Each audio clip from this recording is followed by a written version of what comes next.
जय माँ काली मित्रों, आपका हमारे चैनल माँ काली माँ दुर्गा शक्ति संवाद में स्वागत है। मित्रों, अगर आप हमारे चैनल पर नए हैं तो हमारे चैनल को सब्सक्राइब कीजिए, लाइक कीजिए, शेयर कीजिए। साथ ही नोटिफिकेशन बेल को भी प्रेस कीजिए, जिससे हमारी आने वाली वीडियोस का नोटिफिकेशन आपको तुरंत मिल जाए।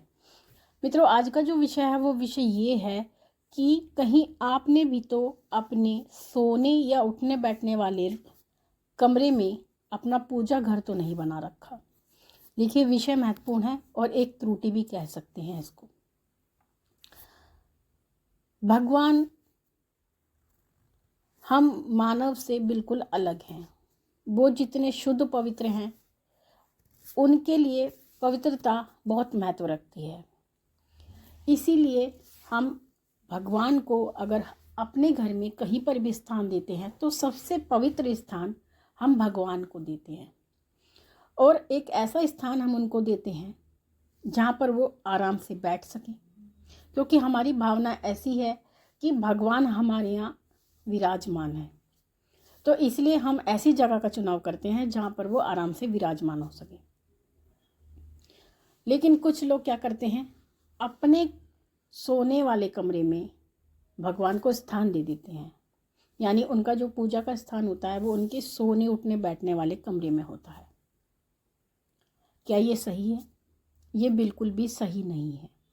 भगवान को कभी भी अपने ऐसी जगह पर विराजमान नहीं करना चाहिए जहाँ पर आप सोते उठते बैठते हो, जहाँ पर आप भोजन करते हो, जहाँ पर आप अपनी दिनचर्या का कोई भी कार्य करते हो, क्योंकि आप हर समय शुद्ध नहीं रह सकते।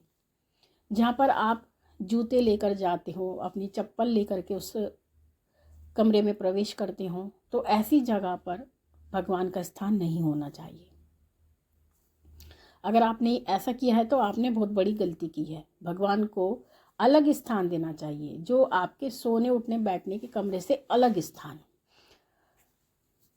रही बात वास्तु की, तो वास्तु के हिसाब से भी भगवान का जो स्थान होता है वो ईशान कोण में होता है।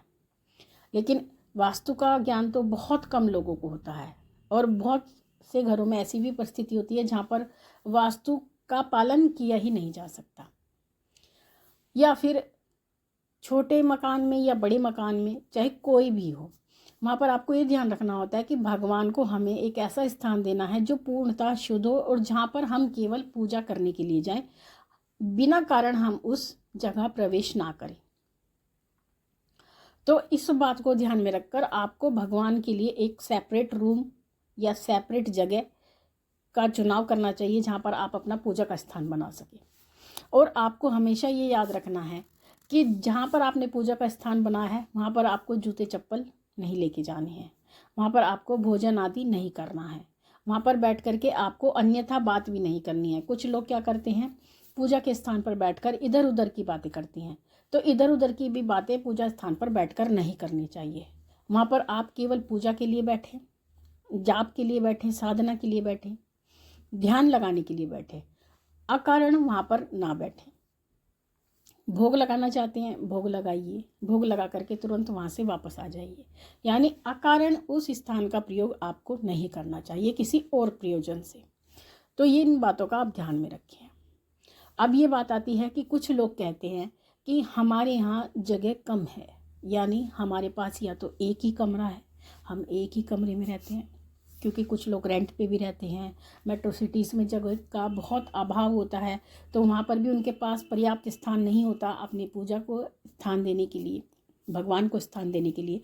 तो ऐसी परिस्थिति में आप क्या करें, ये अपने आप में एक महत्वपूर्ण विषय है कि हमारे पास एक ही रूम है, उसी में हम सोते हैं, उठते हैं, बैठते हैं, उसी में हम सभी कार्य करते हैं, और हमने भगवान को भी वहीं पर स्थान दिया है। तो देखिए, सबसे महत्वपूर्ण कार्य ये है कि आप एक स्थान को चिन्हित करें। भले ही आपके पास एक कमरा है, लेकिन उस एक कमरे को भी आप भगवान के स्थान को चिन्हित करें कि ये स्थान भगवान का है।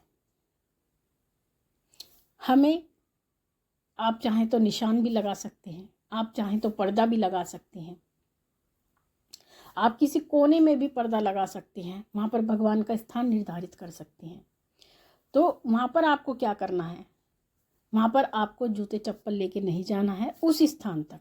अगर आपने कोई चिन्ह लगा लिया है तो एक निश्चित जगह पर आप चिन्ह बना लें, एक मार्क बना लें, और उस मार्ग के अंदर आपको चप्पल जूते लेकर नहीं जाना है, क्योंकि वो देव स्थान है। आप ये कर सकते हैं। साथ में आप उस स्थान पर पूजा करने के बाद में पर्दा लगा के रखिए, उसको कभी खुली ना छोड़ें। जब आप पूजा कर लें तो उस पर पर्दा लगा दें, क्योंकि हर किसी व्यक्ति की नज़र आपके पूजा स्थान पर नहीं पड़नी चाहिए। आप उस स्थान में जहाँ पर आपने उस स्थान को चिन्हित किया है उसमें बैठ करके कभी भोजन ना करें, कभी भी इधर उधर की बातें ना करें। अगर आप वहाँ जाएं उस स्थान पर तो केवल पूजा के प्रयोजन से ही जाएं, अन्यथा ना जाएं। इस बात का विशेष ध्यान रखें। अगर आप मांसाहारी हैं तो भी आप ये ध्यान रखें कि आप वहाँ पर बैठ करके कोई उल्टी सीधी चीज़ें ना खाएं। तो इन बातों का ध्यान करते हुए, शुद्धता पवित्रता का ध्यान करते हुए आप उस स्थान को चिन्हित कर ले, और जो नियम एक पूजा घर में लागू होते हैं आप वही सभी नियम उस स्थान के लिए लागू करें। तो इस प्रकार से आप कम जगह में या एक कमरे में भी पूजा स्थान बना सकते हैं, लेकिन ये उन्हीं के लिए है जिनके पास पर्याप्त स्थान नहीं है। लेकिन अगर किसी के पास पर्याप्त स्थान है तो वो पर्याप्त स्थान के अनुसार एक कमरा भगवान के लिए अवश्य छोड़े। अगर आप कभी भी भवन का निर्माण करें तो भगवान के लिए सबसे पहले स्थान बनाएं, क्योंकि भगवान हमारे जीवन में सब कुछ हैं, सर्वोपरि हैं। अगर आप ऐसा मान करके चलते हैं तो आपका जीवन सफल हो गया, आपके आने का प्रयोजन पूरा हो गया। यानी अगर आप भगवान को सबसे आगे रखते हैं तो आपका इस संसार में आने का जो उद्देश्य है आप उसको पूर्ण मानिए, क्योंकि भगवान के बारे में बहुत कम लोग सोचते हैं, और जो लोग सोचते हैं वो हमेशा भगवान को आगे रखते हैं। तो इस प्रकार से आप कम जगह में भी इस तरह अपना प्रबंध कर सकते हैं और भगवान की सेवा आराधना कर सकते हैं। साथ ही आप ये भी बात ध्यान में रखें कि उस पूजा स्थान पर हर किसी व्यक्ति की नज़र ना पड़े, क्योंकि कई बार आपकी पूजा को भी नज़र लग जाती है, आपके पूजा स्थान को भी नज़र लग जाती है। तो कई बार लोग कहते हैं कि हमारा पूजा करने को मन नहीं करता। तो इसका कारण ये भी होता है, अगर कोई आपको ज़्यादा पूजा पाठ करते हुए देखता है तो वो आपके ऊपर या तो हाय मारता है या नज़र मारता है, या फिर आपको ईर्ष्या की दृष्टि से देखता है, क्योंकि अच्छे काम करना आज के समय में लोगों को अच्छा नहीं लगता। अगर कोई व्यक्ति अच्छा करता है तो वो उसे ईर्ष्या करने लगते हैं। तो ऐसी परिस्थिति में आप ध्यान रखें कि आप अपने पूजा स्थान को हमेशा पर्दे से ढक कर रखें और हर किसी की दृष्टि आपके पूजा स्थान पर ना पड़े। तो मित्रों, ये थी जानकारी आप सभी के लिए। माँ भगवती से यही प्रार्थना करते हैं कि वो आपके भंडारे भरती रहे, आपकी सभी मनोकामनाओं को पूर्ण करती रहे, आप पे अपना पूर्ण आशीर्वाद बना के रखिए। आपसे फिर मिलेंगे अपनी अगली वीडियो में। तब तक के लिए जय महाकाली, जय महाकाल।